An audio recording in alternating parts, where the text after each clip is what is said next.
Mr. and Mrs. Bolaji had been married for over 20 years with no child.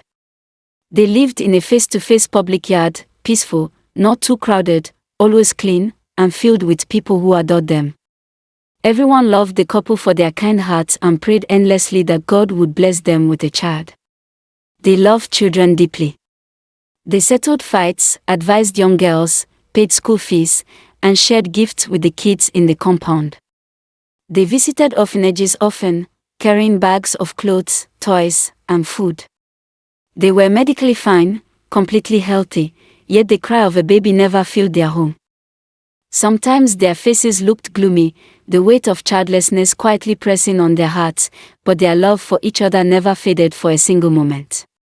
The only thorn in their peace was Mr. Bolaji's mother, sharp-tongued, bitter, and always mocking Mrs. Bolaji.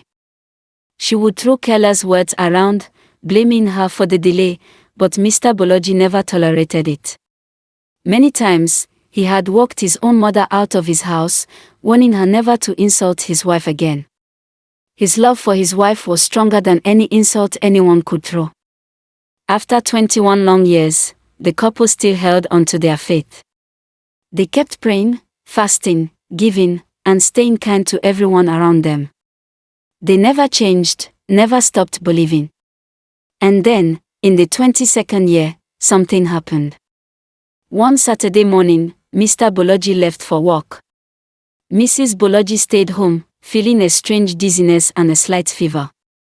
She walked over to see her neighbor, Mama Tola, a woman blessed with 5 children. When she complained of how she felt, Mama Tola watched her closely, her eyes widened with suspicion and hope. Without saying a word, she told her to dress up quickly. They rushed to the hospital together. Minutes later, the doctor walked in with the result. "You are pregnant," he said, smiling. For a moment, Mrs. Bolaji just stared at him. Then she dropped to her knees in the hospital corridor and let out a loud, broken cry, one filled with 21 years of pain, waiting, hope, and silent tears. She wept and thanked God right there on the tiles. The entire hospital heard the news. Nurses danced, patients clapped, even strangers hugged her. A miracle, after all these years. Everyone celebrated.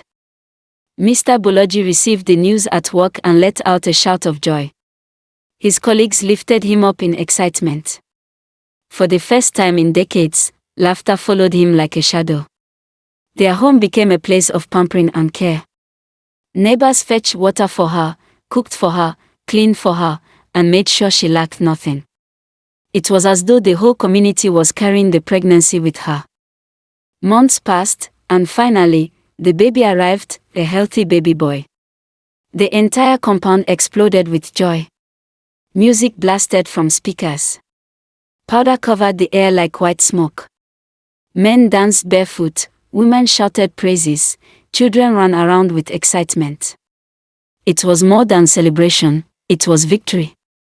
2 months later, on a quiet morning, Mrs. Bolaji stepped out to buy ingredients for soup.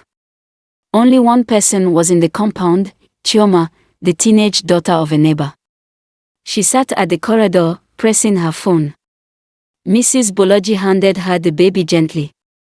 "Chioma, please help me carry him. I will be back soon." Chioma took the baby happily and began playing with him, gently tossing him up and catching him. She was smiling, enjoying his soft giggles, until her hand slipped. The baby slipped. He fell. He hit the cement floor. Bam! Everything stopped.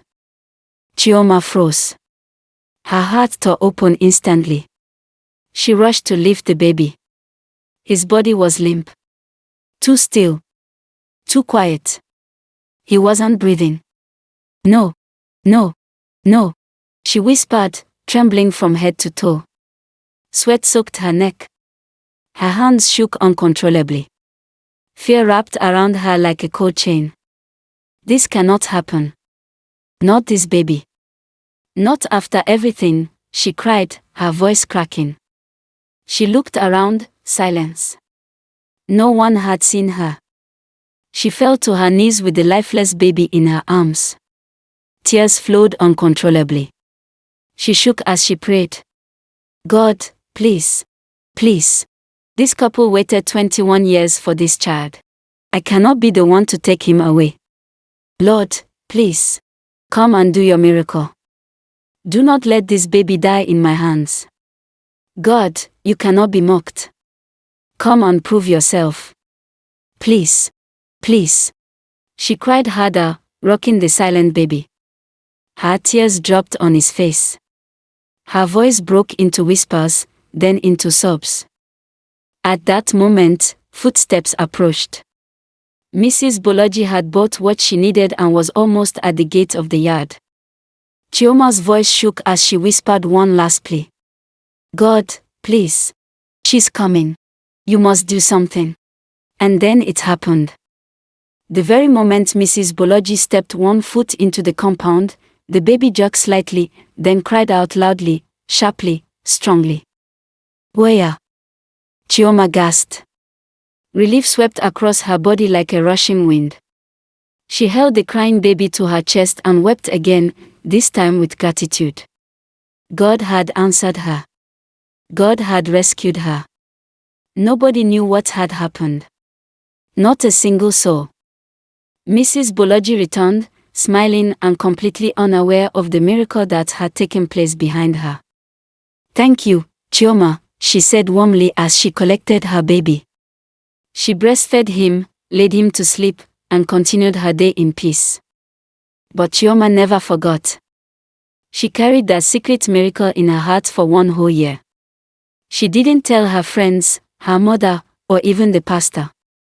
She waited quietly, faithfully, until the child's dedication.